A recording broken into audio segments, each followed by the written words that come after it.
They dragged her Don't be afraid, shivering we from will a face frozen this train together. station, But calling how her can you be worthless, sure? just a nobody Because book I am restorer. with you. But the 857-year-old vampire king saw the impossible, a bloodline dead for 600 years hidden in her veins. In 8 days, she'll break an ancient curse and make them all kneel. This is how Ravel Ashcroft went from forgotten to feared. The clock above Platform 7 read 11:47 p.m. when Ravel Ashcroft realized she'd made a terrible mistake. Snow fell in thick curtains beyond the station's broken windows, the kind of snow that erased roads and buried cars and made the world disappear. She pulled her coat tighter, the gray wool one she'd bought at a thrift shop 3 years ago, the one with the frayed cuffs and missing button, and tried not to think about how cold her fingers had gotten. Even inside the station, her breath formed small clouds that hung in the air like accusations. The digital board above her head still flashed the same 2 words it had been showing for the past 3 hours. Train delayed. Ravel had stopped believing it would change to arriving. She'd stopped believing a lot of things in the past 3 hours. Her phone sat in her lap, the screen showing 8% battery and 0 signal bars. She'd already turned off everything she could to conserve power, Bluetooth, Wi-Fi location services, even the apps running in the background. It didn't matter. The cold was draining it faster than any app ever could. $43. That's what she had left in her checking account. The number had been seared into her brain since she checked it that morning, standing in line at the coffee shop near her apartment in Portland, debating whether she could afford both coffee and a muffin. She'd chosen the muffin. Now sitting in this frozen nowhere station, she wished she'd chosen neither and saved the $7. But $7 wouldn't have changed anything. $7 wouldn't get her a hotel room. $7 wouldn't buy a different life. The email had arrived 2 weeks ago, bright and promising in her inbox, like a door opening in a wall she'd been staring at for years. Thornfield Estate Archives seeks experienced rare book restorer for head archivist position. Private collection, 15th to 19th century manuscripts. Competitive salary, housing included. Vermont location, interviews, December 18th. She'd read it 17 times before she believed it was real. She'd read it another 30 times before she convinced herself to apply. Ravel Ashcroft, 24 years old, an assistant restorer at Millbrook College Library. Not head restorer, not senior anything, just assistant. The person who got coffee for the real restorers. The person who organized their tools and cleaned their workspace and was trusted with only the least valuable, least damaged books. "You're competent," her supervisor had told her once in a tone that made competent sound like an insult. "But you don't have the instinct for it. The touch, you're too careful. Too careful." As if caring about the books, about preserving them, about treating 300-year-old paper like the miracle it was, as if that was a flaw. She'd applied to Thornfield anyway. She'd sent her resume and her portfolio and 3 letters of recommendation she'd had to beg for. She'd told no one because the disappointment of not getting it would hurt less if it was private. And then they'd written back. Interview scheduled. December 18th, Wintermere Station, Vermont. Car will meet you. No address for the estate. No phone number. Just the station and the date and time. It should have been a red flag. Ravel knew that now, sitting in the cold with her dying phone and her $43 and the growing certainty that Thornfield Estate Archives didn't exist. She'd Googled it. Nothing. She'd searched historical archives, databases. Nothing. She'd even tried the Vermont Business Registry. Nothing. But she'd come anyway because what else did she have? A studio apartment she could barely afford. A job where she was invisible. A life so small it could fit in the single suitcase now sitting at her feet. The wind howled through the broken windows, carrying with it the scent of pine and something else. Something metallic and sharp that made the back of her neck prickle with unease. Ravel stood her legs stiff from sitting and walked to the window. Beyond the glass, beyond the snow, she could see nothing. No lights from houses, no glow from street lamps, no cars passing on distant roads. Just darkness. Complete and total darkness, like the station existed at the edge of the world. Footsteps echoed through the empty hall, slow, deliberate, the sound of expensive shoes against old tile. Ravel's heart kicked against her ribs. She turned, scanning the empty benches, the darkened corners, the shadows that seemed to move in the weak fluorescent light. "Hello," her voice came out smaller than she'd intended, swallowed by the vast space. "Is someone there?"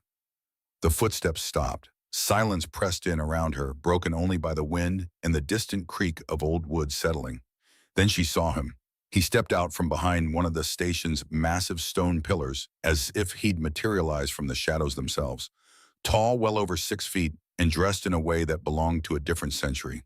A black coat that fell to his knees perfectly tailored, the kind of garment that cost more than Ravel made in 6 months. Dark hair swept back from a face that could have been carved from marble. Sharp cheekbones, a jaw that looked capable of breaking stone, and his eyes. Even from across the station, even in the dim light, Ravel could see they weren't quite right. Too dark, too intense. The kind of eyes that didn't just look at you, but into you, peeling back layers you didn't know you had. He moved toward her with a grace that made her think of predators. Smooth, fluid, each step perfectly measured. You're still here. His voice carried across the distance between them, deep and rich, with an accent she couldn't place. European maybe, but older somehow. I wasn't certain you would be. Ravel's hand moved instinctively to her bag, to the canister of pepper spray attached to her keychain. Do I know you? Oh, Danny. No. He came closer, and she could see more details now. The silver ring on his right hand. The way his skin seemed almost too pale in the fluorescent light. The absolute stillness of him, as if he didn't need to breathe. But I know you, Ravel Ashcroft. Ice flooded her veins. How do you know my name? I know many things about you. He stopped about 10 feet away, his eyes never leaving her face. I know that your mother died when you were 16. Ovarian cancer. I know that you put yourself through college on scholarships and student loans you're still paying off. I know that you work at Millbrook College Library as an assistant restorer and that your supervisor thinks you lack instinct. Her hand closed around the pepper spray, pulling it free. Stay back. I know that you applied for a position at Thornfield Estate Archives. His lips curved into something that might have been a smile if it had reached his eyes. And I know that no such place exists. The words hit her like a physical blow. What? The job posting was false. The estate doesn't exist. The position was created for one purpose only. He took another step forward. To bring you here, to bring you to me. Ravel's mind raced, trying to make sense of it, trying to find logic in the impossible. Why, who are you, Dado? My name is Dorian Ravencrest. He said it like she should recognize it, like it meant something. And you, Ravel, are something very rare. Something I've been searching for across centuries. You're insane. She raised the pepper spray, her hand shaking but her aim steady. I'm calling the police. With what? He glanced at her phone. Your battery is at 6%. And even if it were fully charged, you have no signal. This station exists between spaces, Ravel. Between the world you know and the world you're about to discover. No one can reach you here. No one except me. The temperature seemed to drop 10 degrees. Ravel could see her breath, could feel the cold seeping through her coat like water. I don't know what kind of sick game this is. It's not a game. His voice remained calm, almost gentle. And I'm truly sorry for the deception. But there was no other way. You would never have come if I told you the truth. What truth? The pepper spray felt useless in her hand now, a child's toy against something she didn't understand. That you're not human, not entirely. That the blood running through your veins carries a power that died 600 years ago. That I've been waiting 8.5 centuries to find someone like you. His eyes seemed to glow in the dim light. And that you're coming with me. Like hell I am.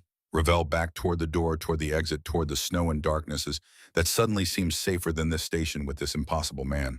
She made it 3 steps before he moved. One moment he was 10 feet away. The next he was in front of her, blocking her path close enough that she could smell winter on his clothes, pine and ice, and something darker. Something that made her hindbrain scream danger. Ravel raised the pepper spray and pressed down. He caught her wrist before the spray could reach his face. His hand was cold, cold enough to burn and strong enough that she couldn't pull free no matter how hard she tried. Please don't fight me. His other hand came up, reaching for her face. This will be easier if you don't fight. She opened her mouth to scream. His fingers touched her forehead, cold as winter night, and the world tilted sideways. Her vision blurred at the edges, darkening like someone was pulling a curtain across her eyes. She tried to pull away, tried to move, but her body wouldn't obey. Her muscles went slack. Her knees buckled. The last thing she heard was his voice, soft as falling snow. Sleep. Then darkness swallowed her whole. Silk. That was the first thing Ravel registered when consciousness returned. The sheets beneath her hands were silk smooth and cool, and far too expensive to belong to her. She opened her eyes slowly, her head pounding like she'd been drinking, and found herself staring at a ceiling made of stone. Not concrete or plaster, but actual stone, the kind with age spots and the faint tracery of old mortar. Heavy wooden beams crossed overhead, dark with centuries of smoke stain. This wasn't her apartment. This wasn't anywhere she'd ever been. Ravel sat up fast, then immediately regretted it as her head swam and her stomach lurched. She pressed her hands against her temples, waiting for the dizziness to pass, and took stock of her surroundings. She was in a bed, a massive four-poster bed with silk sheets and thick velvet curtains tied back with golden rope. The room around her looked like something from a museum, stone walls covered in tapestries, showing hunting scenes and medieval battles, furniture that belonged in a castle, and tall windows with actual lead glass that reflected the warm glow of candles. Candles. Not electric lights, actual candles in iron sconces, their flames casting dancing shadows across the walls. What the hell was this place? Ravel threw back the covers and swung her legs over the side of the bed. She was still wearing her clothes, jeans, sweater, boots, which was something. At least he hadn't undressed her. At least she'd woken up whole and unharmed if you didn't count the kidnapping. The kidnapping. Dorian Ravencrest, the station, the way he'd moved faster than any human should be able to move, the touch that had sent her into darkness. Her bag sat on a chair near the fireplace. Ravel grabbed it, searching frantically for her phone. Dead. Completely dead. The screen wouldn't even light up when she pressed the power button. She looked around for an outlet, then realized how stupid that was. This room didn't have outlets. This room looked like it existed before electricity was invented. A knock sounded at the door, 3 sharp raps that made Ravel jump. "Miss Ashcroft," a woman's voice warm and professional. "May I come in?" Ravel looked around for a weapon, settling on a heavy brass candlestick. She held it behind her back and called out, "The door's probably locked." "Actually, it's not." The handle turned and the door swung open to reveal a woman in her 30s with auburn hair, pulled back in a neat bun, and kind brown eyes. She wore a black dress that looked like a housekeeper's uniform, simple but well made. "I'm Marina Halford, head housekeeper. I've brought you some breakfast." She carried a silver tray laden with food, fresh bread, butter jam, cheese, fruit, and what looked like hot tea in a porcelain pot. "I'm not hungry." Ravel kept the candlestick hidden. "Where am I, Castle Ravencrest?" Marina set the tray on a small table near the window. "You're in the North Wing 3rd floor guest quarters. Lord Ravencrest thought you'd prefer a room with a view." Lord Ravencrest. The title sat wrong in Ravel's mouth, too formal, too archaic. "I want to leave." "I'm afraid that's not possible at the moment." Marina's expression remained pleasant, but something in her eyes suggested sympathy. "The roads are impassable with snow, and the nearest town is 40 miles away. Even if you could walk that far in these conditions, which I don't recommend, you'd freeze long before you made it." Ravel moved to the window and looked out. Her breath caught. The view showed a landscape from a fairy tale. The castle sat atop a mountain surrounded by dark forest, the trees heavy with snow. In the distance, more mountains rose against a gray sky, their peaks lost in clouds. No roads, no power lines, no signs of civilization at all. They could be anywhere. They could be nowhere. "How long have I been unconscious?" "About 6 hours." Marina poured tea into a delicate cup. "It's nearly 8 in the morning. Lord Ravencrest asked me to inform you that he'd like to speak with you at your convenience, but there's no rush. He understands this must all be very overwhelming." "Overwhelming." Ravel laughed, a sharp sound without humor. "Is that what we're calling kidnapping now?" Marina's professional mask slipped for just a moment, revealing something that looked like genuine regret. "I know this isn't ideal, but Lord Ravencrest doesn't mean you any harm. He brought you here because I'm something rare, something he's been searching for, blah, blah, blah." Ravel turned from the window. "I heard the speech. What I want to know is what happens if I refuse to cooperate with whatever insane plan he has." "Nothing happens." Marina met her eyes steadily. "You're not a prisoner, Miss Ashcroft. The door isn't locked. You're free to move about the castle. Lord Ravencrest simply hopes you'll hear him out before making any decisions. And if I decide to walk out that door and down that mountain, then I'll provide you with warmer clothes and supplies." Marina's voice was gentle but firm. "But I hope you won't. Not because of Lord Ravencrest's wishes, but because I think you deserve to know why you're really here. Why the job posting appeared exactly when it did. Why you specifically out of all the people in the world." Ravel wanted to argue, wanted to grab her bag and storm out and damn the consequences. But something in Marina's tone stopped her. A sincerity that felt real in a way nothing else had since she'd woken up. "Fine." She set the candlestick down on the table. "I'll hear him out, but I'm keeping this door unlocked, And if anyone tries to stop me from leaving, I'm going to make a lot of noise about it. Fair enough. Marina smiled, and it transformed her face from pleasant to genuinely warm. Eat something, please. The bread is fresh from the kitchen, and the tea is excellent. When you're ready, I'll show you to Lord Ravencrest's study. She left, closing the door softly behind her. Ravel stood in the middle of the room, her heart still racing, her mind spinning with too many questions. She should run. She should find a way out of this castle and get as far away as possible from Dorian Ravencrest and his cryptic warnings. But Marina was right about one thing. Ravel needed to know why. Why her? Why now? Why a man who moved like something other than human had created an elaborate fake job posting just to lure her to a train station in the middle of nowhere. She sat down at the table and poured herself tea. The bread was still warm, and despite everything, despite the fear and anger and confusion, her stomach rumbled. She hadn't eaten since the muffin yesterday morning. The food was good, better than good. The kind of quality that reminded Ravel just how small her life had been, how narrow her world. She'd been eating ramen and peanut butter sandwiches for years, telling herself it was fine, it was just temporary. Looking out the window at the impossible castle and the snow-covered mountains, Ravel wondered if anything had ever really been temporary, or if this moment sitting in a medieval bedroom eating fresh bread while trying not to think about the man who'd stolen her from a train station, if this moment was what her whole life had been leading toward. She finished eating and stood squaring her shoulders. Whatever came next, she'd face it on her own terms. She'd listen to what Dorian Ravencrest had to say, and then she'd decide whether to believe him or find a way to escape. But first she needed to see exactly what kind of cage she'd woken up in. Castle Ravencrest was larger than any building Ravel had ever been inside. Marina led her through corridors that seemed to stretch forever past windows that looked out over courtyards covered in snow, down staircases worn smooth by centuries of footsteps. The walls were stone, dressed with tapestries and paintings of stern-faced people in clothing from every era of the past 1,000 years. Suits of armor stood in alcoves, swords crossed above doorways. Everything spoke of age and wealth, and a history that made Ravel's 24 years feel like nothing. They passed other people's servants, mostly all dressed in black and gray uniforms. Some nodded to Marina. Others watched Ravel with open curiosity, their eyes following her progress down the hall. "How many people live here?" Ravel asked. "It varies." Marina turned down another corridor, this one lined with portraits of men who all shared the same sharp features, the same intense eyes. Castle staff numbers about 30.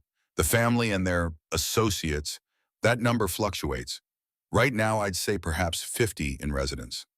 And they all work for Dorian Ravencrest. Lord Ravencrest, Marina corrected gently. And yes, in one way or another. The castle has been in the Ravencrest family for over 800 years. 800 years, the same number Dorian had used at the station. 8.5 centuries, he'd said, like he'd been alive for all of them. Impossible. But then again, everything about this place felt impossible. They stopped in front of a pair of carved wooden doors, each one tall enough for a giant to walk through comfortably. Marina knocked once and pushed them open without waiting for a response. The room beyond took Ravel's breath away. It was a library. No library was too small a word.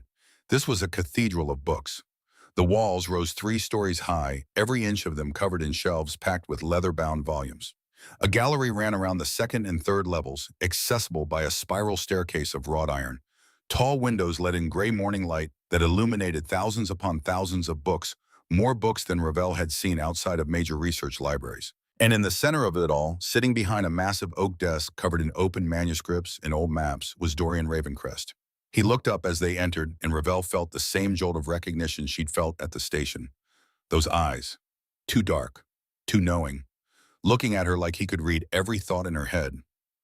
Ravel, he stood, and she noticed he'd changed clothes, no longer the long coat, but a simple black shirt and dark pants that somehow made him look even more otherworldly. "Thank you for agreeing to see me." "I didn't really have a choice," her voice came out, steadier than she felt.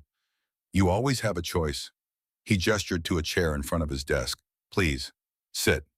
Marina slipped out, closing the doors behind her with a soft click. Ravel remained standing. "I'd rather not. This won't take long." "I think it might take longer than you imagine." Dorian came around the desk, leaning against it casually. "There's a great deal you need to understand." "Then start with the truth. Who are you really? And don't give me some Lord of the Manor nonsense. People don't move the way you moved at that station. They don't put others to sleep by touching them. They don't..." She gestured at the library, the castle, everything. This isn't normal. No, it's not. He watched her carefully like he was deciding how much to reveal. I am Dorian Ravencrest, though that's not the name I was born with. I am 857 years old, give or take a decade. And I am what your modern world calls a vampire, though that word carries connotations that aren't entirely accurate. Ravel stared at him. Then she laughed, the sound harsh and disbelieving. Vampires, right, and I suppose you want to drink my blood.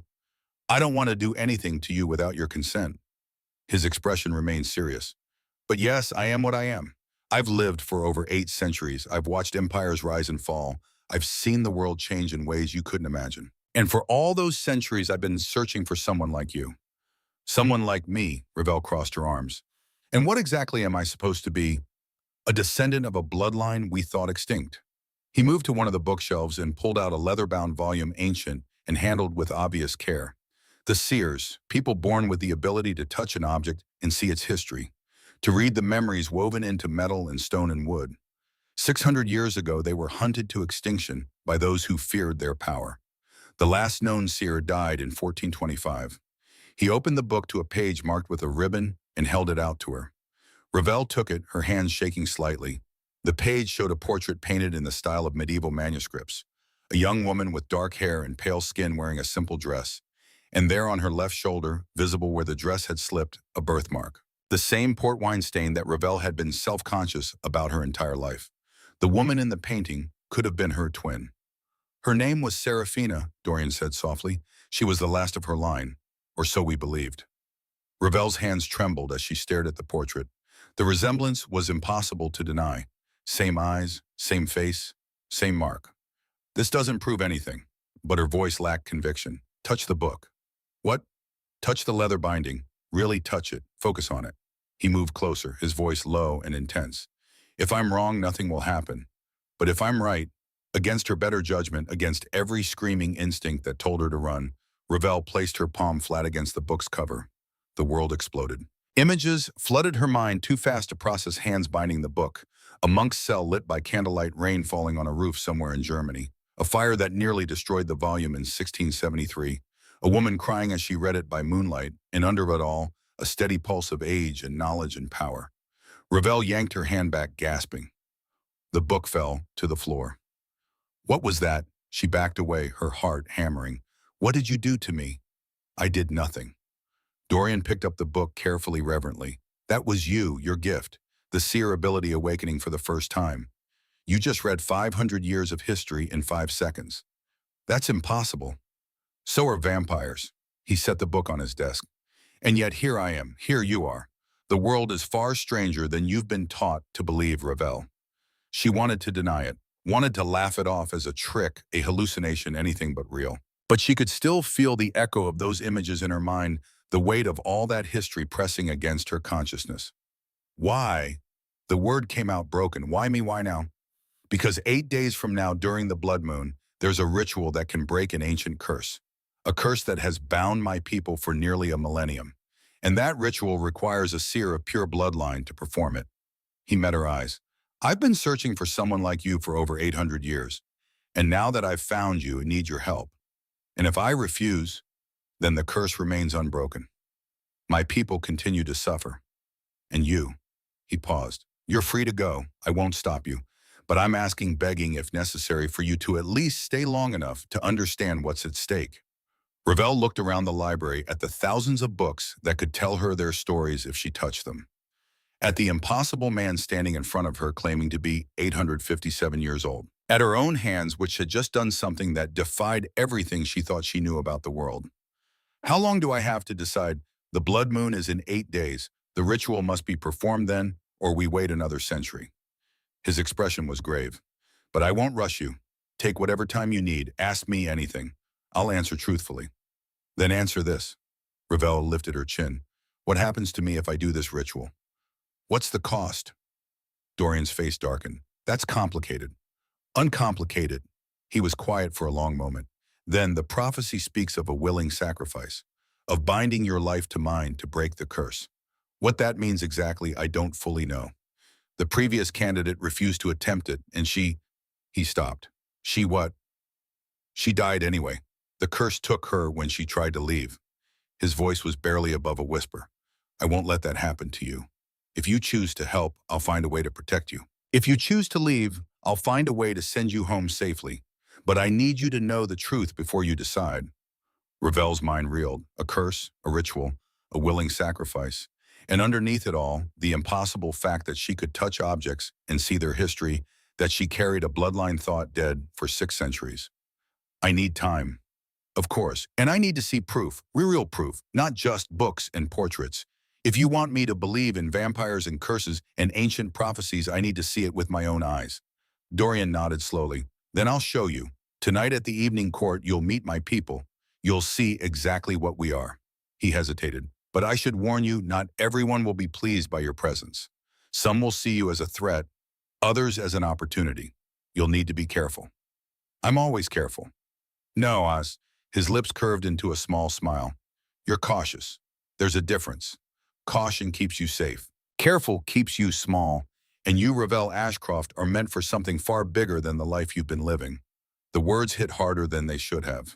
Because part of her, the part that had applied for that fake job, the part that had gotten on a train to nowhere with $43 and a suitcase full of hope, that part knew he was right. She'd been living small, living safe, living invisible. Maybe it was time to be seen. Tonight, then, she moved toward the door. I'll meet your people, and then I'll decide whether to believe any of this. Ravel, she stopped her hand on the door handle. Thank you for listening, for staying, for giving me a chance, be okay. His voice carried something she hadn't heard before, vulnerability. Real, raw vulnerability.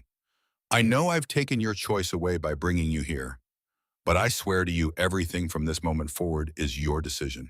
Your choice. I won't force you into anything. Ravel looked back at him, at this impossible man who claimed to be a vampire who'd searched for 800 years for someone like her. His eyes held no deception that she could see, only hope and desperation and something that might have been loneliness.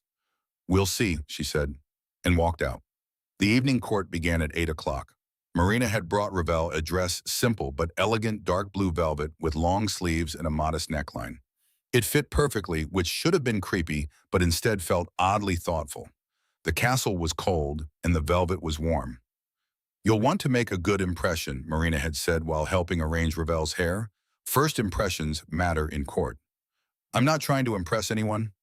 Perhaps not, but they'll be judging you regardless. Marina's hands were gentle as she pinned dark curls back from Ravel's face. Lord Ravencrest's people can be particular. Just remember that you're under his protection. No one will harm you. The way she said it made Ravel think that without Dorian's protection, harm would be very much on the table. Now she stood outside the great hall, listening to the sound of voices and music filtering through the heavy wooden doors. Marina had left her here, saying she'd announce Ravel when the time was right, whatever that meant. The door swung open. The hall beyond was enormous, lit by hundreds of candles and chandeliers that hung from a ceiling, lost in shadow. Long tables filled with people, 50, maybe more. They're all dressed in clothing that ranged from modern to medieval. At the far end of the hall, on a raised dais, sat Dorian in a throne of black wood carved with the symbols Ravel didn't recognize. Every conversation stopped. Every head turned. 50 pairs of eyes fixed on Ravel, and she felt suddenly acutely aware of how out of place she was. A nobody book restorer from Portland, standing in a hall full of people who looked like they'd stepped out of history itself. Lady Ravel Ashcroft, Marina announced from somewhere behind her, guest of Lord Ravencrest under his protection and hospitality. Ravel forced herself to walk forward, her chin up, her steps measured. She would not show fear. She would not give them the satisfaction. Whispers followed her progress down the hall. She caught fragments. Human. Surely not. After all this time, a woman's voice, sharp and cold, cut through the murmurs. How quaint. Ravel turned toward the voice and found herself looking at someone who could only be described as perfect.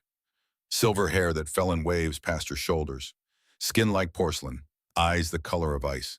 She sat near the dais, her posture radiating authority and disdain in equal measure. A human.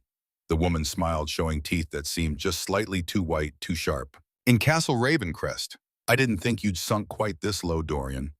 Lady Seraphine, Dorian's voice carried warning. Ravel is my guest. You will treat her with respect. Of course. Seraphine's smile didn't waver. I'm merely surprised. After 8 centuries of searching for a seer, I expected someone more impressive. Laughter rippled through the hall. Not friendly laughter, the kind that made you feel small. Ravel's hands clenched at her sides. I'm sorry I don't meet your expectations. I left my impressive outfit in my other castle. The laughter stopped. Several people gasped. Seraphine's expression went cold. Clever tongue. I wonder if it will still be so sharp when you realize what you've walked into. Perhaps we should allow Lady Ravel to settle in before testing her mettle.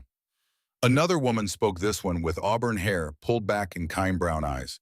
Not Marina, someone else, someone who sat at Seraphine's table but didn't share her cruelty. She's only just arrived. Testing her mettle is exactly what we should be doing. A man's voice deep and scarred with violence. He stood from a table near the center of the hall, and Ravel's breath caught. He was massive. Not just tall, but broad, with shoulders that looked capable of breaking doors. His face bore the marks of old violent scars that crossed his left cheek and disappeared into his collar. And his eyes, when they fixed on Ravel, held nothing but contempt. Lord Theron Kane of the Eastern Houses, Dorian said quietly. Leave her be. I'm merely curious. Theron moved closer, circling Ravel like she was prey. This is the seer. This small, fragile thing, she looks like she'd break in a strong wind. Looks can be deceiving. Ravel met his eyes, refusing to back down. Can they? He leaned in close enough that she could smell blood on his breath. How long do you think you'll last here, little human, 3 days for? I'll be generous and give you a week before the nightmares drive you mad. That's what happened to the last one. There was no last one, Dorian said sharply. Ravel is the first in 600 years. The first in 600 years. Theron's smile was cruel. How special? Tell me, does she know what the ritual requires? What happens to the seer who attempts to break the curse? Ravel's stomach dropped. What happens? Death, Theron said simply. Painful, agonizing death. The prophecy is quite clear on that point. Willing sacrifice means exactly what you think it means. The hall erupted into murmurs. Ravel looked at Dorian, searching his face for denial, for any sign that Theron was lying. She found only guilt. You didn't tell her. Theron laughed, the sound like breaking glass. You brought her here, gave her pretty words about choice and protection, and didn't tell her she'd die if she helps you. How noble. Get out! Dorian's voice was thunder. Power rolled off him in waves that made the candles flicker. Take your poisonous words and leave my hall. Gladly. Theron inclined his head in mock respect. But I'll be watching Lord Ravencrest, watching to see how long your precious seer survives. I give her 3 days. He strode out, several others following him. The silence he left behind was deafening. Ravel stood frozen, her mind spinning. Death. The ritual meant death. And Dorian had known. He'd known and hadn't told her, had let her think she had a choice when really the only choice was whether to die helping him or die trying to leave. Ravel, Dorian started. Don't. She held up a hand. Just don't.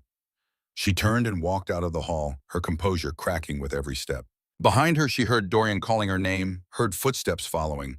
She didn't care. She needed air, needed space, needed to think without 50 pairs of eyes watching her fall apart. The castle corridors blurred around her. She took turns at random, not caring where she ended up, just needing to move, to run, to escape the terrible truth that had just shattered her world. She ended up in another library. Not the grand one where Dorian had shown her the portrait, but a smaller room filled with older books, darker books, books that looked like they'd been forgotten for centuries. And there in the back corner, behind a chain that stretched across a section of shelves, she saw it. A plaque. Small. Tarnished with age. Forbidden. By royal decree. Ravel looked behind her. The corridor was empty.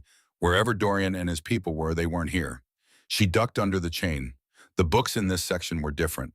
Older. Bound in leather that felt wrong under her fingers, like it had never been tanned properly. Or like it had been tanned from something other than cow. One volume stood out from the rest, larger, heavier, bound in black leather with silver clasps shaped like ravens. Ravel pulled it from the shelf. It fell open in her hands as if it had been waiting for her, the pages turning to a specific spot near the middle. A portrait stared up at her. The same woman from before Seraphina. But this time she wasn't alone. Next to her stood a man who looked like Dorian might have looked 800 years ago. Younger, less haunted. And between them, written in script that seemed to shimmer in the candlelight, prophecy of the Blood Crown. In the 8th century of the Vampire King's reign, When winter holds the world in chains, a mortal mirror of the last seer shall appear. Born of loss, her blood shall herald the world's rebirth. The cursed king shall claim her soul, and she willing shall sacrifice all to break the bonds that bind the night. Her mortal heart must choose break the chains through death or rule the darkness for eternity. Ravel's hands shook as she read it again and again. Death or darkness. Those were her options. Die in the ritual or become something like them. Something eternal. Something cursed. Now you know. She spun around. Dorian stood in the doorway, his expression unreadable. You were never going to tell me, were you? Her voice broke. You were going to let me think I had a choice, and you do have a choice. He moved closer slowly, like approaching a wounded animal. The prophecy speaks of two paths. Yes, one ends in death, but the other makes me like you, a vampire. Eternal. Cursed. She slammed the book shut. That's not a choice, that's torture by another name. I know. His voice was barely a whisper. I know it's asking the impossible. But Revel, please understand, the curse isn't just about immortality. It's taken everything from us. Our humanity, our ability to feel warmth, joy, real connection. For 800 years, I've watched my people suffer, trapped between life and death, never truly experiencing either. And you think sacrificing me will fix that? I think you're the only hope we have. He reached for her, then stopped, his hand falling. But I won't force you. I swear it. If you want to leave it, I'll find a way. Even if it costs me everything. Ravel looked down at the prophecy book, at the portrait of the woman who looked like her. The last seer. The one who died refusing to help. Why didn't she do it, Serafina? Why did she refuse? Because she was afraid. Dorian's voice was raw. And I didn't blame her then, and I won't blame you now if you make the same choice. But your people will. My people will do as I command. He stepped closer. You've seen Theron, seen Seraphine. There are those who doubt you, who think you're weak. But there are also those who are desperate enough to hope, who've suffered for so long that they'd take any chance no matter how slim. And you... She met his eyes. What do you think? Dorian was quiet for a long moment. Then I think you're braver than you know, stronger than you believe. And I think that if anyone can find a third path, something beyond death or darkness, it's you. A third path, Ravel laughed bitterly. Is that even possible? I don't know, but I've had 800 years to study this prophecy, and there are parts of it that still don't make sense. Gaps, ambiguities. Her mortal heart must choose. What if that doesn't mean what we think it means? What if there's another way to interpret it? You're grasping at straws. I'm hoping. He reached for the book, his fingers brushing hers as he took it. That's all I have left. Hope that you're the one who can break this curse. Hope that I haven't doomed you by bringing you here. Hope that somewhere in all this darkness, there's still light. Ravel looked at him, really looked. Past the impossible age, past the supernatural power, past the aristocratic bearing. And she saw what she'd seen at the train station, what she'd been trying not to see. Loneliness, bone-deep, soul-crushing loneliness. The kind that came from living too long, seeing too much, losing everyone you ever cared about. 8 days, she said finally. What? You said the blood moon is in 8 days. That means I have 8 days to figure out if there's another way. 8 days to study this prophecy, to understand what it really means. 8 days to decide. Hope flickered in his eyes. You're staying. I'm staying for 8 days. She took the book back. And in that time, you're going to give me access to everything, every book in this castle, every record, every piece of history you have about seers and curses and prophecies. If I'm going to make it a choice, it's going to be an informed one. Anything you need, anything at all. And one more thing. Ravel met his eyes. No more lies, no more half-truths. If I'm going to trust you even a little, I need complete honesty. You have it. He placed his hand over his heart. On my honor, on my name, on everything I am, I will tell you the truth. Ravel nodded slowly. 8 days. 8 days to unravel an 800-year-old curse. 8 days to decide between death and darkness, or to find that third path Dorian spoke of, if it even existed. She looked down at the prophecy book, at the portrait of Serafina, and made a silent promise to the woman who'd come before her. I won't make your mistake. I won't die in fear. If I'm going down fighting. And if I'm going to save these people, I'm going to do it my way, on my terms. Show me everything, she said. And Dorian smiled. The library became Ravel's world. For the next 2 days, she barely left it. Marina brought meals on silver trays, food that Ravel ate without tasting, her eyes never leaving the ancient text spread across the massive oak table. Sleep came in fragments, stolen hours where she'd collapse on the velvet couch near the fireplace, the prophecy book clutched to her chest like armor. Dorian gave her space. He'd appear occasionally, setting down a new volume without speaking or stoking the fire when it burned low. Sometimes Ravel would look up from her reading to find him watching her from across the room, his expression unreadable. Then he'd nod once and leave silent as shadow. She was grateful for the silence.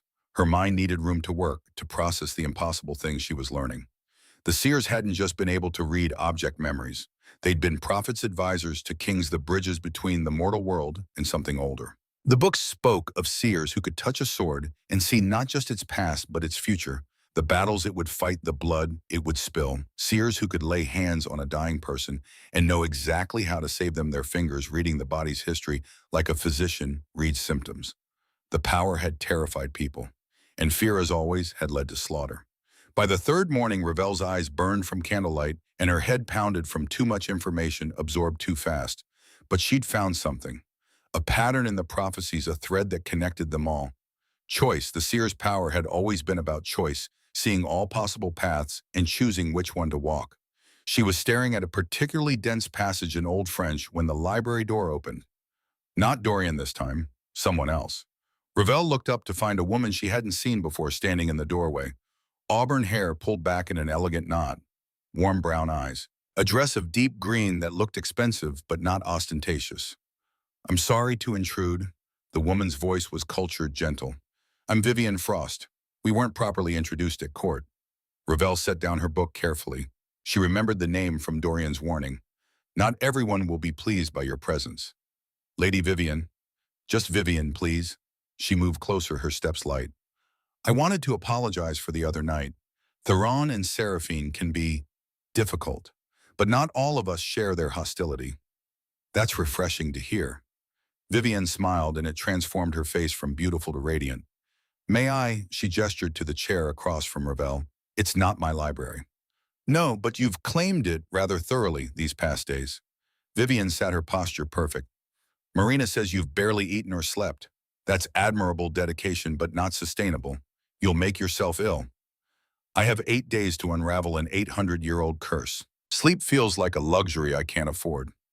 "Perhaps, but you can't help anyone if you collapse from exhaustion." Vivian leaned forward slightly. "I know what it's like, to be the outsider, to walk into a room full of vampires and feel like prey." Ravel studied her. "You were human once."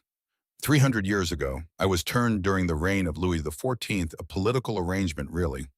My family wanted immortality. The vampire lord wanted connections to the French court. I was the price both sides paid." Her smile turned sad. "So I understand what you're feeling. The fear, the isolation, the sense that you're trapped in something beyond your control." Something in Ravel's chest loosened. For the first time since arriving at Castle Ravencrest, someone was speaking to her like an equal, not a curiosity or a threat.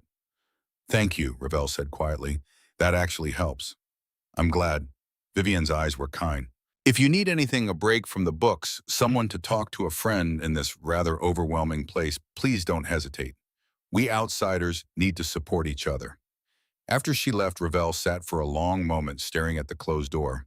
Maybe not everyone here was an enemy. Maybe there were allies to be found if she was brave enough to trust. She turned back to her books, feeling slightly less alone. The breakthrough came on the morning of day 4. Ravel had been studying a treaty between vampire houses from 1547, trying to understand the political structure Dorian governed, when her fingers brushed against the notation in the margin. Handwritten, old ink barely visible. The moment her skin made contact, the world shifted. Images flooded her mind, not vague impressions this time, but crystal clear visions. A man sitting at this very table, quill in hand, writing the treaty by candlelight, his face tight with stress. Outside the window, war. Vampires fighting vampires, the night lit by supernatural fire. The man, a lord she understood, somehow signing the treaty, not because he wanted peace, but because his house was losing. Ravel gasped and pulled her hand back. The vision vanished, leaving her breathless and shaking. But this time she understood what had happened. The seer ability wasn't just passive reading, it was active sight. She could choose what to focus on, could follow specific threads of history if she concentrated. She pressed her palm flat against the treaty again. This time she focused, not on the writer but on the treaty itself. What happened after it was signed? The visions came faster. The treaty held for 20 years. Then a vampire named Marcus Vale broke it, assassinating the Lord's heir during a peace summit. War erupted again, more death, more suffering. The treaty became meaningless, just another broken promise.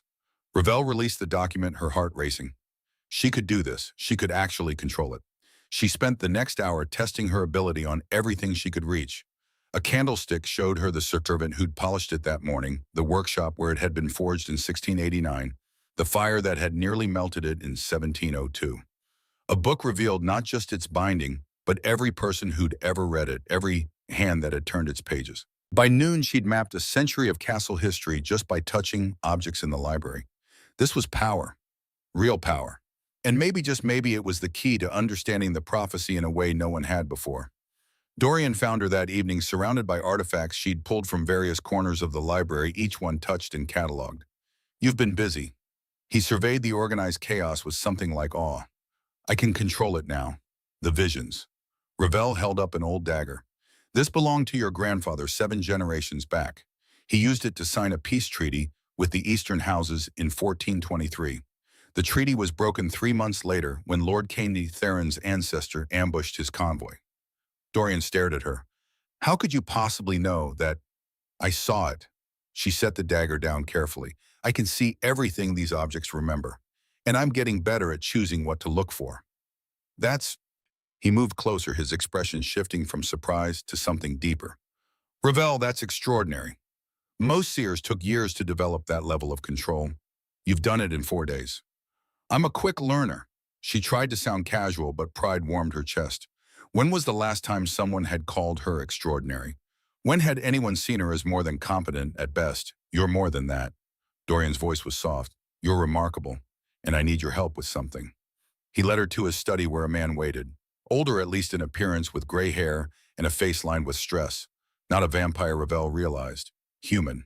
A servant, perhaps, or— "This is Henrik," Dorian said. "He represents the northern clans. They've been in a territorial dispute with the eastern houses for 2 decades. I've been trying to resolve it, but every treaty we draft Theron finds a loophole to exploit." Henrik bowed stiffly. "My people are suffering, Lady Ashcroft. The eastern houses raid our borders, steal our resources. Lord Ravencrest tries to help, but Lord Kane is clever. He uses old laws against us." "Old laws," Ravelli looked at Dorian. "The vampire code is complex, ancient. There are treaties dating back centuries that contradict each other, and Theron knows them all. Every time I think I've found a solution, he cites some obscure clause from 1304 that makes my ruling invalid." "Show me the treaties." They spread dozens of documents across the desk. Parchment and paper and vellum, some so old they crumbled at the edges. Ravel touched each one, letting the visions come. She saw centuries of vampire politics, the rise and fall of houses, the careful dance of power and blood. And there, buried in a treaty from 1289, she found it. A clause that superseded all the others. A founding law that even Theron couldn't argue against. "Here," she pointed to the faded text. "This treaty was signed by the First Council before the Eastern Houses even existed. It establishes territorial rights based on bloodline, not conquest. Henrik's people have an unbroken line going back to the original signatories. That gives them precedence over any claim Theron might make." Dorian read the clause, his eyes widening. "How did I miss this?" "Because it's written in Old Norman French, and the keyword precedence uses an archaic form that looks like preference in modern translation. Everyone's been reading it wrong for 700 years." Ravel allowed herself a small smile. "I saw the man who wrote it. I know what he meant." Henrik's face broke into the first genuine smile she'd seen on anyone in this castle. "This will hold. Lord Ravencrest can enforce it." "I can." Dorian was already pulling out fresh parchment. "I'll issue the ruling tonight. Theron will challenge it, but he won't be able to break it." After Henrik left, nearly dancing with relief, Dorian turned to Ravel. The look on his face made her breath catch. "You just solved a problem I've been wrestling with for 20 years. I just read some old documents." "No."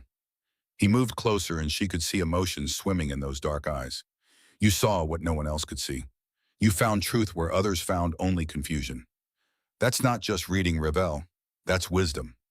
The word landed like a physical touch. Wisdom. Not competent, not careful, wise. I should get back to my research. She needed distance, needed to think. The way he was looking at her made her feel things she couldn't afford to feel for a vampire king who needed her to tear or become a monster. Wait. His hand caught her wrist, gentle, not restraining. Thank you, not just for the treaty, for staying, for trying. You could have run and I would have deserved it. But you're here and you're fighting and I... He stopped seeming to struggle for words. I haven't had anyone fight alongside me in a very long time. Their eyes met, held. Revel pulled away first. 8 days, remember, I'm here for 8 days. After that, we'll see. But as she walked back to the library, she could still feel the warmth of his hand on her wrist, could still see the vulnerability in his eyes when he'd said thank you. She was starting to care about him, about his people, about this impossible situation, and that terrified her more than any curse. On the evening of day 5, Revel couldn't take the library anymore. Her eyes ached, her back hurt, and the words in the ancient texts had started blurring together. She needed air, space, something other than stone walls and candlelight. She found her way to the castle's eastern tower, climbing the spiral stairs until she emerged onto a battlement overlooking the mountains. Snow still covered everything pristine and endless under a sky full of stars. The cold bit through her borrowed cloak, but Revel didn't care. After 5 days of stuffy indoor air, the wind felt like freedom. Couldn't sleep either. She turned to find Vivian leaning against the tower wall wrapped in a fur cloak, a cup of something steaming in her hands. Too much reading, Revel admitted. My brain feels like it's going to explode. I brought tea. Vivian held up a second cup that had been sitting on the stone. Marina mentioned you like chamomile. It's probably cold by now, but it's perfect. Revel took the cup gratefully. The tea was lukewarm, but it tasted like comfort. They stood in companionable silence for a while, looking out at the mountains. Finally, Vivian spoke. Can I ask you something personal? You can ask, I might not answer. Fair enough. Vivian's smile was rueful. Are you going to do it the ritual? Revel took a long sip of tea, buying time. I don't know. I'm still trying to understand what it really means.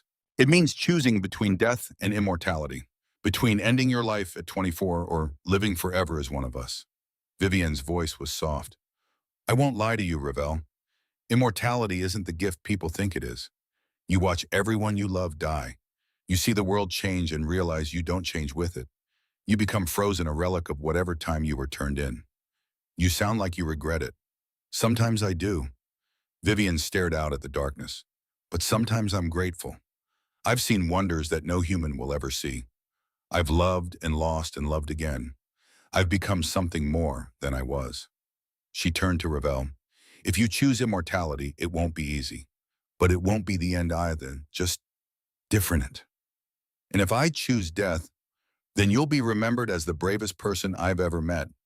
Vivian's eyes were serious. Either way, the choice is yours. Don't let Dorian or the prophecy or anyone else tell you what to do. After Vivian left, Revel stood alone on the battlement, thinking about choices and courage, and the woman who'd just offered her tea and kindness without asking for anything in return. Maybe she'd been wrong. Maybe not everyone in this castle was playing games. Maybe some of them were just trying to survive, same as her. The conspiracy revealed itself on day 6. Revel had gone to the library late past midnight, unable to sleep.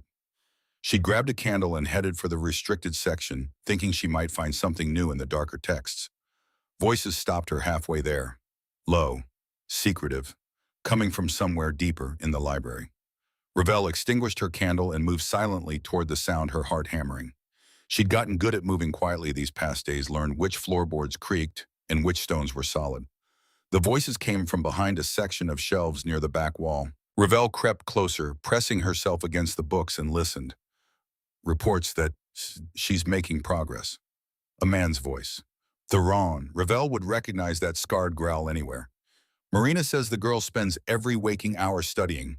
She actually solved the Northern Treaty dispute. So she's not useless after all. Another voice, unfamiliar. That changes things. It changes nothing.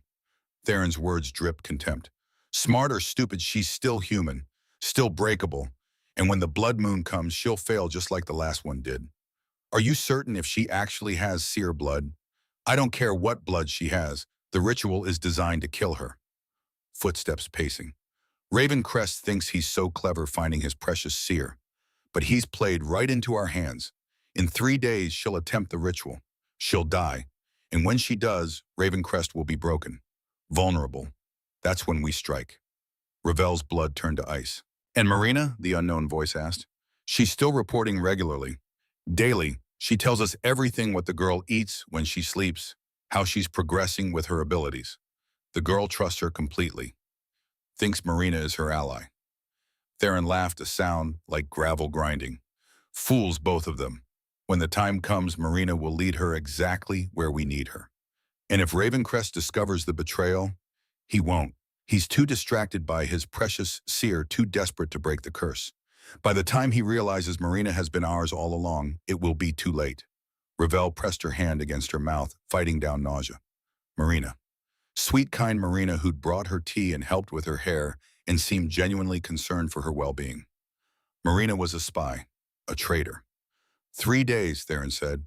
That's all we need to wait. Then Castle Ravencrest falls, and I finally claim what should have been mine 800 years ago. The voices faded as the conspirators moved away. Ravel stayed frozen against the shelves, her mind racing. She should tell Dorian, right now. Wake him up and tell him everything. But something held her back. A small voice of doubt. What if Dorian already knew? What if this was all part of some larger game she didn't understand? No, she'd seen the vulnerability in his eyes, the genuine hope. Whatever else he might be, Dorian believed in her. Trusted her, but Marina? Ravel needed proof. Real proof before she made accusations. She crept back to her room, her thoughts churning. 3 days until the blood moon. 3 days until Theron expected her to fail and die. 3 days to figure out who to trust. Morning came cold and gray. Ravel had barely slept, her mind replaying the overheard conversation on an endless loop. Marina arrived with breakfast as usual, her smile warm and genuine. You look exhausted, Marina said, setting down the tray. Did you sleep at all? A little. Ravel watched her carefully, looking for signs of deception. I had a lot on my mind. I can imagine only 3 days left. Marina poured tea with steady hands. Are you getting close to understanding the prophecy? Maybe. I'm not sure yet. Every word felt like a test. It's complicated. Of course it is. Marina handed her the cup. If you need anything at all, please tell me. I want to help.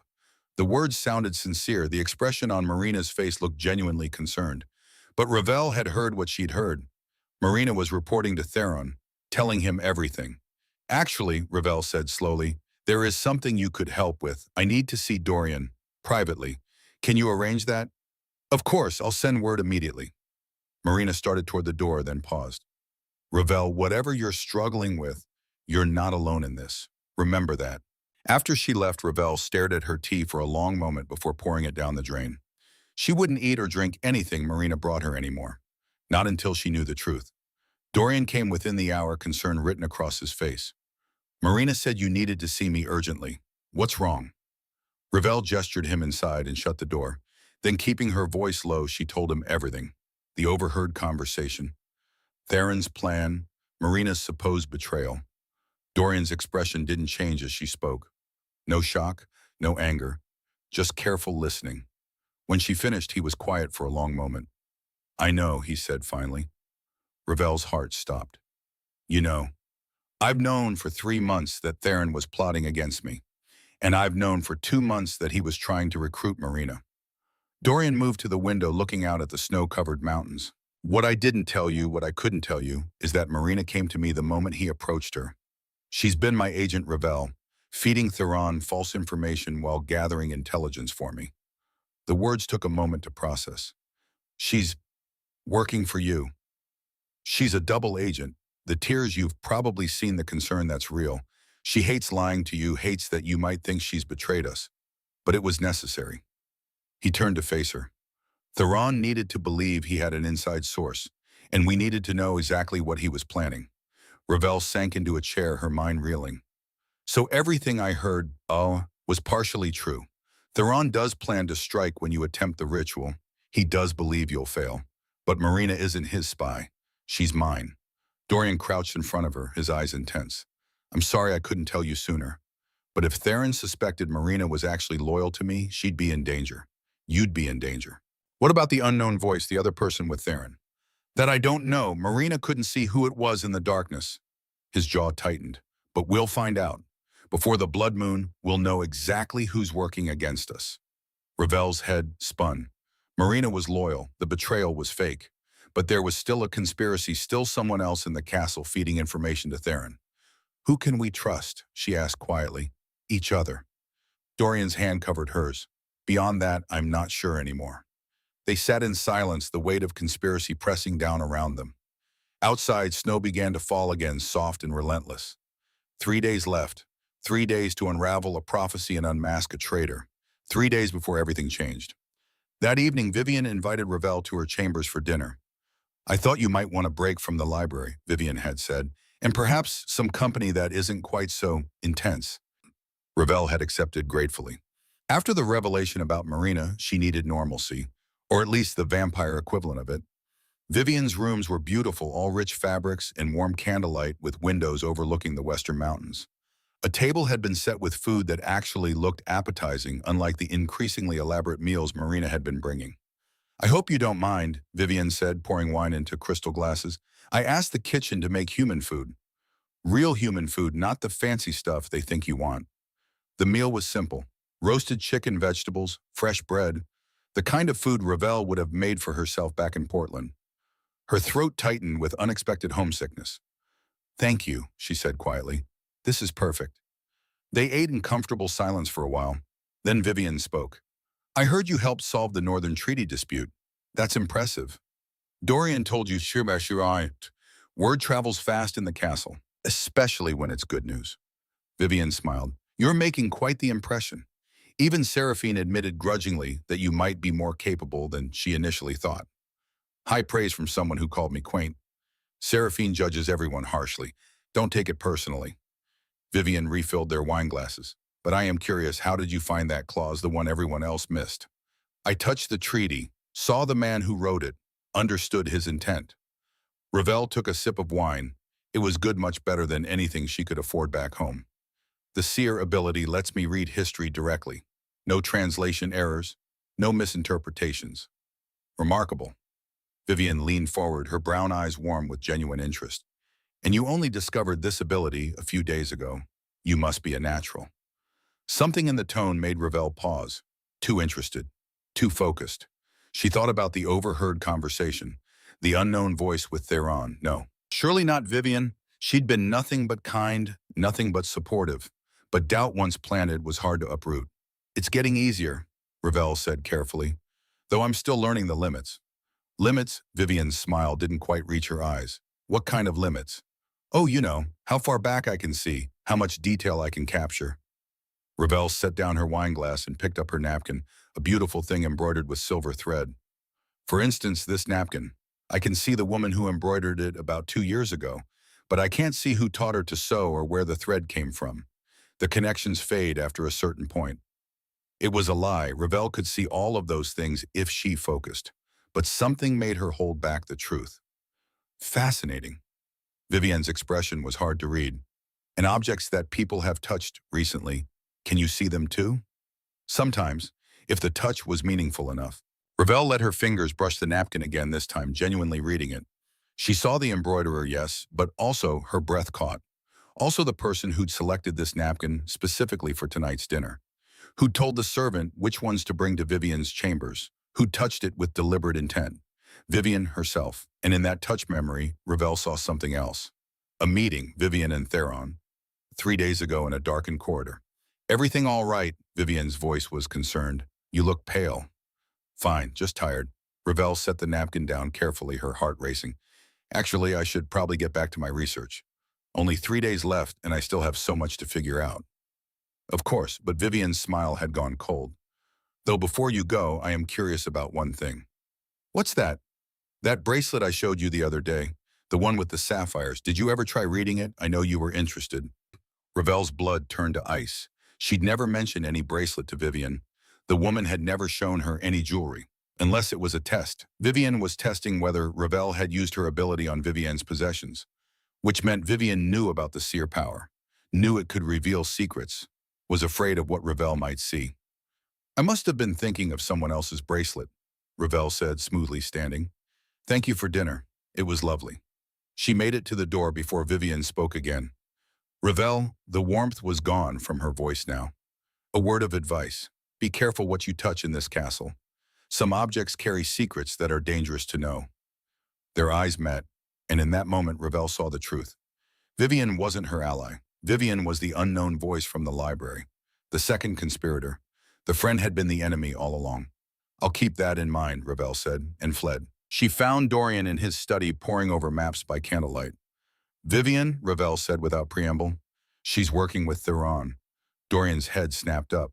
What? Ravel told him everything. The dinner, the napkin, the test about the bracelet that didn't exist. She was trying to figure out how much I could see, how much of a threat I am to their plans. Ravel paced the study adrenaline, making her hands shake. And she slipped up, revealed she knew more than she should about my abilities. Dorian stood slowly, his expression darkening. Are you certain? Touch this. She pulled the napkin from her pocket. She'd grabbed it on the way out. See for yourself. His fingers brushed the fabric. For a moment, nothing. Then his eyes went distant, seeing what Ravel had seen. The meeting, Vivian and Theron, the conspiracy. She played us, he said quietly. Played you. Befriended you, gained your trust, all while reporting back to Theron. She wanted to know my limits. Wanted to understand exactly what I'm capable of before the ritual. Ravel's voice was bitter. I actually thought she was my friend. I'm sorry. Dorian's hand found hers. I should have vetted everyone more carefully. Should have protected you better. It's not your fault. Though part of her wondered how many others in the castle were hiding their true allegiances. How deep did the conspiracy run? What do we do now? She asked. We use it. Dorian's eyes gleamed with strategic thinking. Vivian doesn't know that we know. We can feed her false information through you. Make Theron believe his plan is working. While we prepare for the real battle. Exactly. He squeezed her hand. But Ravel, you need to be careful. If Vivian suspects you've seen through her, I know. She met his eyes. Only 3 days left. We just need to keep up the act until then.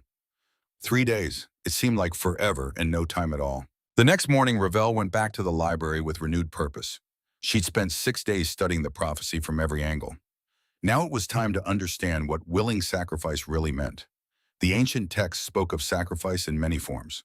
Blood sacrifice, life sacrifice, the sacrifice of one's humanity.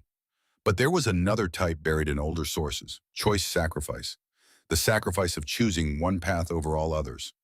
Ravel read until her eyes burned, following that thread through centuries of seer history, and slowly, carefully, a new interpretation emerged. What if sacrifice her mortal life didn't mean dying? What if it meant choosing to give up mortality, choosing immortality, not as a curse but as a conscious decision? The previous seer had refused because she'd been afraid. She hadn't wanted to become a vampire, so she tried to run. But what if Ravel didn't run? What if she walked into the ritual and chose transformation instead of death?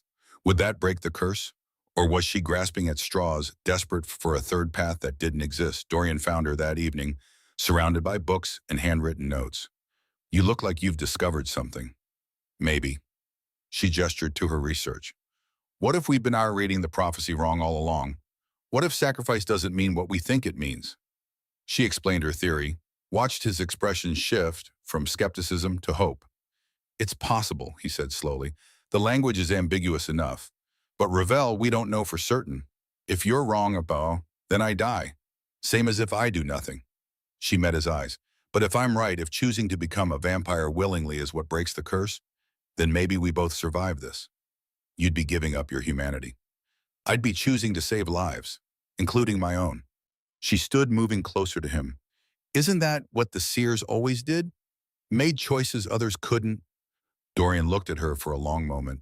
Then he pulled her into his arms, holding her like she was something precious and breakable. You're the bravest person I've ever known, he whispered into her hair.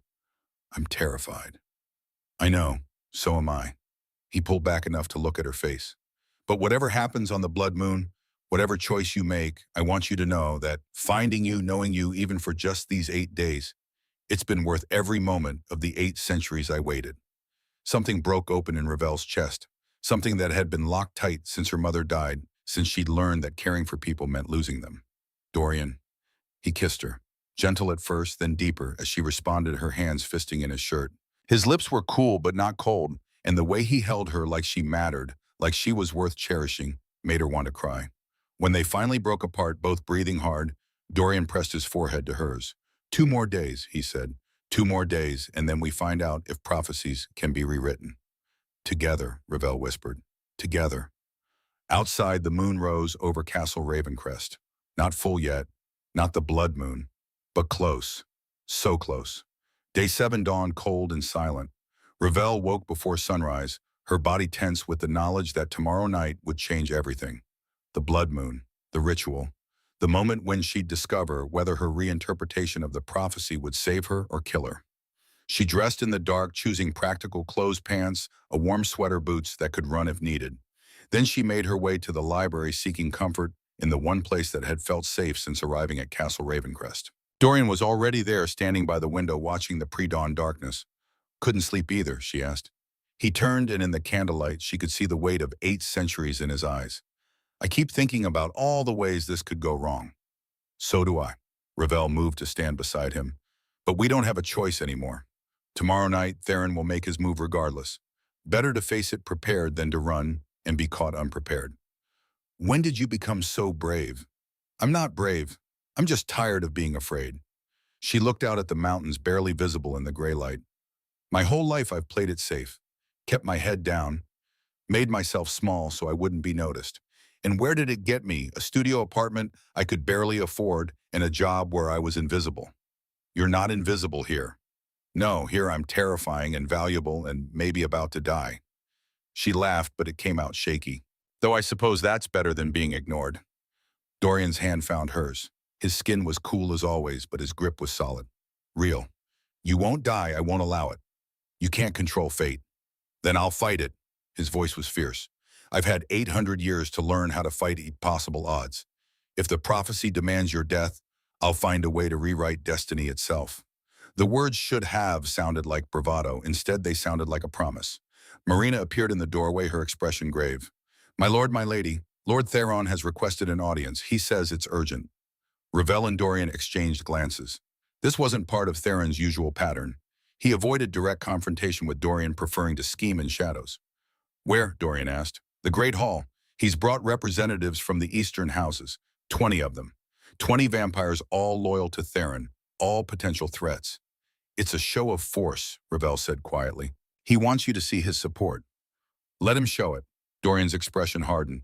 We'll meet him in the hall, but Ravel stays with me. I want her visible, protected. They walked to the Great Hall together, Marina trailing behind. With each step, Ravel felt the weight of what was coming, pressed down harder. Tomorrow night, everything would change. But today she had to survive Theron's power play. The hall was full of vampires when they arrived. Not just Theron's 20, but others too. Lady Seraphine and her faction, various lords and ladies Ravel had seen at court, and there near the back Vivian. Their eyes met across the room, and Vivian's expression was carefully neutral. The friend who was really an enemy, wearing the mask of concern. Theron stood at the center of the hall, radiating confidence. The scars on his face looked even more brutal in the morning light filtering through the tall windows. Lord Ravencrest. He inclined his head in a parody of respect. Thank you for agreeing to meet. You said it was urgent. Dorian's voice was ice. State your business. My business is simple. I'm here to save your life. Theron gestured to the assembled vampires. We've all been discussing the situation. The seer, the ritual, the curse, and we've reached a consensus. Have you? The ritual is too dangerous, too many unknowns. We propose an alternative. Theron smiled, showing those 2 sharp teeth. Send the girl home. Find another way to break the curse. One that doesn't risk destabilizing the entire vampire world. Ravel felt anger flare in her chest. They were talking about her like she wasn't standing right there. Like she was a problem to be managed, not a person with agency. The seer bloodline is rare, Dorian said carefully. It could be centuries before we find another. Are you prepared to wait? We've waited 800 years. We can wait longer. Theron's eyes flicked to Ravel, cold and dismissive. Besides, this one is too weak, too human. She'll fail the ritual and die just like the prophecy predicts. Better to send her away now than to watch her break under pressure.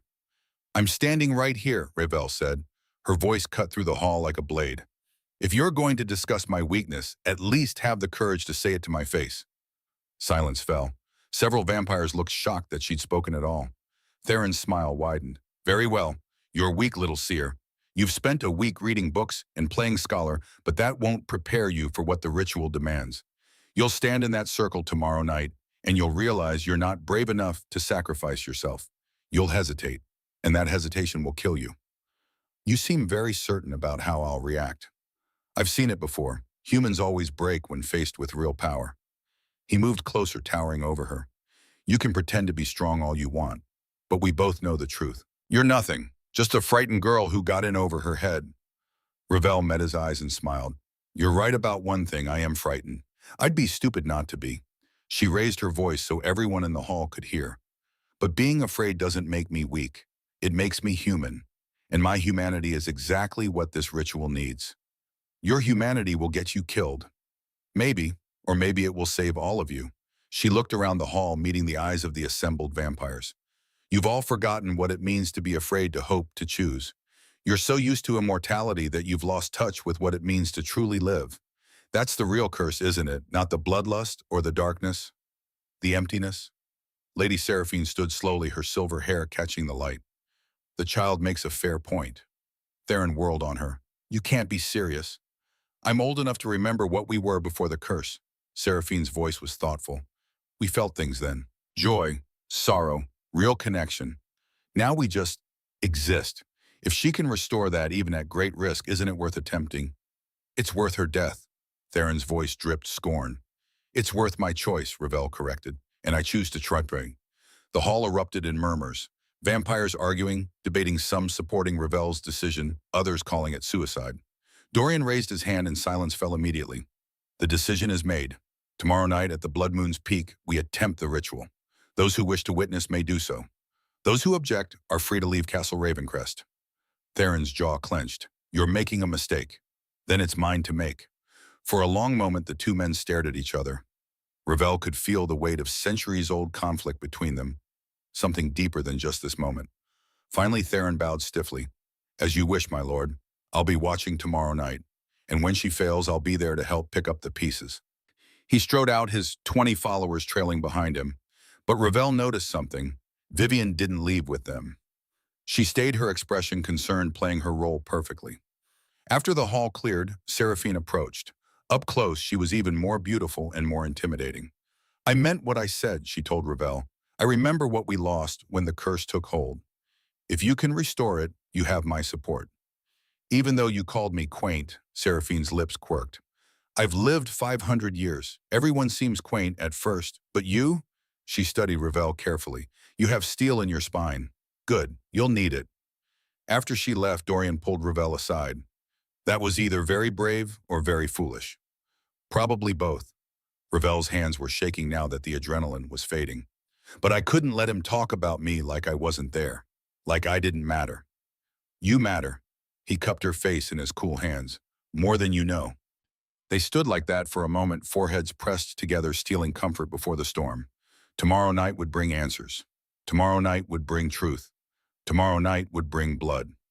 The final day passed in a blur. Ravel spent the morning in the library, reading and rereading the prophecy until she'd memorized every word in 3 different languages. She traced the portrait of Seraphina with gentle fingers, wondering what the last seer would think of her descendants' plan. Choose to live, Ravel thought at the painted face. Choose transformation over death. That's what I'm going to do, if it worked. Marina brought lunch, simple food, warm and nourishing. Eat, she urged. You'll need your strength tonight. Marina bedtime, Ravel said suddenly. Thank you for everything, for being on our side even when it was dangerous. The housekeeper's eyes filled with tears. I wish I could have told you sooner. Hated watching you doubt me. I understand why you couldn't. Ravel squeezed her hand. You were protecting all of us. After Marina left, Vivian appeared.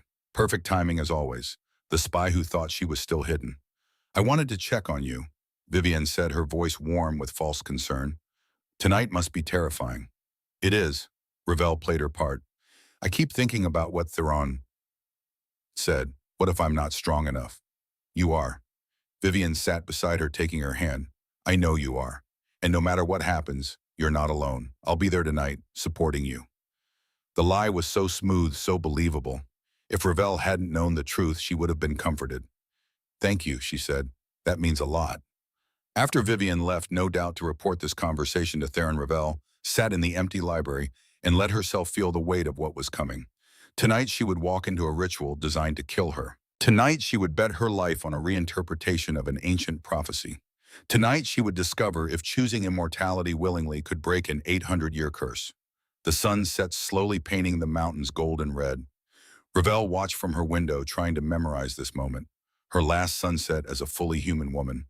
Tomorrow she'd be something else, or she'd be dead. The ritual site was a circle of standing stones half a mile from the castle, nestled in a valley where three streams met. Ancient, powerful, the kind of place that felt wrong even before you knew what it was for. Ravel walked there as the blood moon rose, flanked by Dorian on one side and Marina on the other. Behind them came the witnesses, vampires who'd chosen to attend, drawn by curiosity or hope, or the desire to see her fail. She could feel Theron's eyes on her back, could sense Vivian walking somewhere in the crowd, pretending to pray for Ravel's success while hoping for her death. The stones were massive, twice her height, arranged in a perfect circle. In the center, someone had placed a stone altar worn smooth by centuries of use. Moonlight painted everything silver and shadow. "This is where the curse was first cast," Dorian said quietly, "where my ancestor made his bargain with darkness. It seems fitting to break it here." Ravel looked at the altar and felt her courage waver. So many unknowns, so many ways this could go wrong. "I'm scared," she whispered. "So am I." His hand found hers. "But we're in this together. Whatever happens." The assembled vampires formed a loose ring around the stones, their faces pale in the moonlight. Ravel spotted Seraphine near the front, her expression unreadable. Theron stood opposite, his scarred face twisted with anticipation. And there Vivian near the back, positioned suspiciously close to the forest edge. An escape route, or an attack position. Dorian led Ravel to the center of the circle. The altar was cold under her palms, the stone carrying memories of violence and dark magic. She touched it deliberately, letting the visions come. Blood, so much blood, screaming, the curse taking hold, humanity draining from 100 vampires at once as the bargain came due. She pulled back, gasping. "I'm going to need a knife," she said. Dorian handed her an ancient blade, its edge still sharp despite centuries of age. "Are you ready?" "No, but let's do it anyway." He stepped back, giving her space but staying close enough to intervene if needed. Ravel raised her voice so all the witnesses could hear. "The prophecy speaks of willing sacrifice, of a mortal seer binding her life to the vampire kings. For 800 years you've interpreted that as death, as destruction." She met Dorian's eyes across the altar. "But what if it means something else? What if sacrifice means choosing to give up mortality, choosing transformation over death?" Murmurs rippled through the crowd. Theron's voice cut through them. "You're grasping at straws, girl. The prophecy is clear. Sacrifice means death." "Then I guess we'll find out who's right." Ravel placed her palm flat on the altar and drew the knife across it. Pain flared bright and sharp. Blood welled up dark against her pale skin and dripped onto the ancient stone. The moment her blood touched the altar, the world shifted. Power surged through the standing stones, ancient and hungry. The blood moon overhead seemed to pulse its light, turning crimson. Ravel felt the curse reaching for her, trying to understand what she offered. "I choose," she said, her voice steady despite the fear. "I choose to bind my life to Dorian Ravencrest. I choose to sacrifice my mortality, not my life. I choose transformation." Dorian stepped forward, drawing his own blade across his palm. Their blood mingled on the altar, mortal and immortal, mixing in ways that defied nature. The power exploded. Light erupted from the stones, not the red of the blood moon, but gold, pure and blinding. It washed over Ravel like a wave, and she felt herself changing. Not dying, transforming. Her human heartbeat slowed. Her body cooled. But unlike the cold death of vampirism she'd read about, this felt like completion. Like two halves of a whole finally joining. The curse recognized her choice. Recognized that she'd offered something it had never been given before. Willing transformation, conscious sacrifice of humanity in exchange for the power to break its hold. And the curse shattered. The golden light spread from the altar in concentric waves, washing over every vampire in the circle. Ravel watched through vision that was suddenly sharper, clearer than human sight. As centuries of curse broke apart like glass, vampires gasped. Some fell to their knees. Others pressed hands to their chests as if feeling their hearts beat for the first time in ages. Because they were. Ravel could hear it, the sudden rhythm of hearts restarting, blood pumping with new warmth. Not fully human, but no longer dead either. Something in between. Something transformed. Daywalkers. That's what Dorian had called them in his most hopeful theories. Vampires who'd regained their humanity without losing their strength. The light faded slowly, leaving everyone blinking in the crimson moonlight. Ravel looked at her hands, still pale but not corpse pale. She could feel her heart beating slower than before, but steady. When she breathed, the air tasted different, richer, more complex. It worked, Dorian whispered. He stared at his own hands in wonder. Ravel, it actually worked. Before she could respond, chaos erupted. Theron's voice rang out furious and desperate. No, this isn't over. Ravel turned to see him drawing a sword, ancient steel that gleamed with dark enchantment. His face was twisted with rage as he charged toward the altar toward her. But he'd miscalculated. The curse breaking had restored emotions to all the vampires, including his own followers. And with emotions came clarity about whose side they were really on. 3 of Theron's 20 stepped in front of him, blocking his path. Stand aside, he snarled. No, my lord. The speaker was young, barely past human teenager years when he'd been turned. Not this time. She saved us. She gave us back what we lost. We won't let you kill her. Theron backhanded him aside with supernatural strength, but the delay had given Dorian time to act. He moved faster than Ravel's new eyes could track, intercepting Theron before the sword could reach her. The 2 vampire lords clashed with the sound of thunder. Superhuman speed and strength, honed by centuries of combat. They were evenly matched, or they would have been if Dorian had been alone. But Lady Seraphine moved to his side, drawing her own blade. Enough, Theron, you've lost. I haven't lost anything. Theron's eyes were wild. This was supposed to be my moment. My chance to finally claim what Ravencrest stole from me 800 years ago. He stole nothing, Seraphine said coldly. You were passed over for the crown because you were cruel, because you valued power over wisdom. That hasn't changed. More vampires moved forward, surrounding Theron. His own followers, the ones who hadn't already abandoned him, looked uncertain. The curse breaking had changed them too, made them remember what loyalty and honor felt like. Theron saw his support crumbling and snarled in fury. If I can't rule, I'll destroy everything. He pulled something from his coat, a vial filled with swirling black liquid. Ravel recognized it instantly from her research. The same dark magic that had created the original curse. Concentrated. Deadly. 1 drop of this in the ritual circle and the curse comes back tenfold, Theron said. Everyone dies. Human, vampire, daywalker, doesn't matter. All of it ends. Theron, donut. Dorian's voice was steady, but Ravel could hear the fear beneath it. You'll kill yourself too. I don't care. If I can't have the throne, no one will. He raised the vial, ready to smash it against the altar. Ravel didn't think. She just moved. Her new daywalker speed carried her across the space in a heartbeat.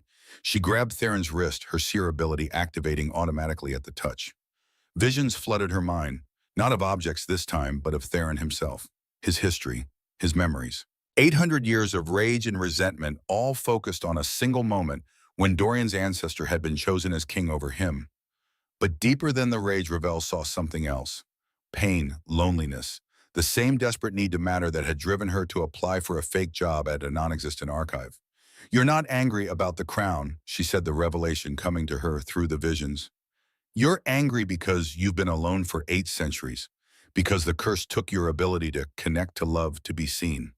Theron's eyes widened. Get out of my head. You wanted someone to see your pain, to acknowledge how much you've suffered. Ravel's grip on his wrist didn't waver. I see you, Theron. I see 800 years of isolation. But this, she gestured to the vial, this won't end your pain. It will just spread it to everyone else. For a moment, something in his expression cracked, something human and desperate and lost.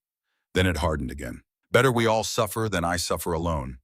He tried to smash the vial, but in that moment of hesitation, Dorian had moved. His hand closed over Theron's crushing bone and glass together. The vial shattered. The dark liquid spilled directly onto Theron's skin. He screamed. The magic that had been meant to destroy the ritual circle turned on him, instead consuming the darkness in his own soul. His immortality drained away like water through a sieve, centuries of stolen time rushing out all at once. Ravel watched in horror as Theron aged, not gracefully, but rapidly. His hair turned gray, then white. His face collapsed with wrinkles. His strong body withered to something ancient and frail. In 30 seconds, he went from a warrior in his prime to an old man. Dorian caught him as he fell, lowering him gently to the ground. Why? Theron's voice was barely a whisper, the voice of someone at the very end. Why not just kill me? Because you were right about one thing, Dorian said quietly. You've suffered enough, now you can rest. Theron's eyes found Ravel. You saw me. Really saw me. I did. Thank you. He closed his eyes, for seeing what everyone else missed. He died there in the circle of stones under the blood moon, not with violence or rage, but with something like peace. Ravel stood slowly, her hands shaking. Is it over? Not quite. Dorian's voice was hard. There's still one traitor to deal with. He looked toward the edge of the circle, toward Vivian, who was trying to slip away into the forest. Seize her, Dorian commanded. 3 daywalkers moved with supernatural speed, catching Vivian before she could escape. She struggled, her mask of friendship finally dropping to reveal the calculation beneath. I can explain, she said quickly. Theron forced me to help him. He threatened, stop lying. Ravel moved closer, her new seer sight reading every micro-expression. I know you volunteered to spy. I saw it in your memories when I touched the napkin. Vivian's face went pale. You can see memories from objects I didn't know. That's why you tested me. Why you mentioned a bracelet that didn't exist. You wanted to know what I could see. Ravel felt a deep sadness beneath her anger. I actually thought we were friends. We could have been, if you'd chosen differently. Vivian's voice turned bitter. But you chose him, chose this life, chose to become what I've been trapped as for 300 years. I chose to save lives. You chose to end them. Dorian's voice was ice. Vivian Frost for the crime of treason, for conspiring with Theron Kane to murder Lady Ravel and overthrow this court, I sentence you to death. Vivian's eyes widened. Wait, please, I'll leave. I'll go far away and never return. No. Dorian's hand moved faster than sight, and Vivian's head separated from her body. It was over in a second, merciful despite everything. The body dissolved to ash the way ancient vampires did when truly killed. The curse might be broken, but some rules still held. Ravel looked away, feeling sick, despite knowing it had been necessary. Dorian was at her side immediately. Are you all right? I will be. She took a shaky breath. Is it really over now? One more thing. He raised his voice so all the assembled daywalkers could hear. We need to formalize what just happened. Ravel Ashcroft broke the curse. She saved us all, and according to ancient law, she's earned her place as Seer Queen. I second the motion, Seraphine said immediately. All in favor. A chorus of voices rose in agreement. Not everyone, but enough, the majority. Ravel stared at them, overwhelmed. I don't know how to be a queen. You already are one, Dorian said softly. You just needed the crown to match. 4 months later, Castle Ravencrest looked different in daylight. Actual daylight, not the muted gray that had filtered through clouds for centuries, but real golden sunshine that painted the stones warm and turned the snow-covered mountains into something beautiful instead of forbidding. Daywalkers could walk in sun now. Not for long periods, they still needed protection, but enough to see the world as it was meant to be seen. Ravel stood in the castle's newly renovated library, arranging books on shelves that had been expanded to accommodate the collection she was building. Not just vampire texts now, but human books too. History, science, literature. She wanted this library to be a bridge between worlds. The world was changing. Castle Ravencrest had become a beacon for vampires seeking transformation, wanting to break their own curses and join the new Daywalker community. Ravel and Dorian were building something unprecedented. A society where supernatural and human could coexist, learn from each other, grow together. It wasn't perfect. There were still conflicts, still vampires who resented the changes. But progress was happening, and Ravel was at the center of it, using her seer abilities to mediate disputes, to read histories, and find solutions to bridge gaps that had existed for centuries. She'd gone from invisible to essential, from nobody to queen. My queen. Marina appeared in the doorway, a smile on her face. There's someone here to see you. Who? A visitor from your old life. Ravel's heart skipped. She followed Marina to the castle's entrance hall, where a woman stood looking around with wide eyes. Catherine Reeves, Ravel's former supervisor from the Portland Library. Ravel? Catherine's voice was uncertain. Is that really you? Hello, Catherine. Ravel moved forward, trying to see herself through Catherine's eyes. The same face, but different now. Paler, sharper, more confident. What brings you to Vermont? We heard about the rare book collection here. Heard they'd hired an archivist. When I saw your name, Catherine looked around the massive castle. What is this place and how did you end up here? It's a long story, Ravel smiled. The short version, the job posting was real. This is where I belong. Catherine studied her carefully. You look different, happy, more alive somehow. Ironic given that Ravel was technically undead, but also true. She'd never felt more alive than she did now.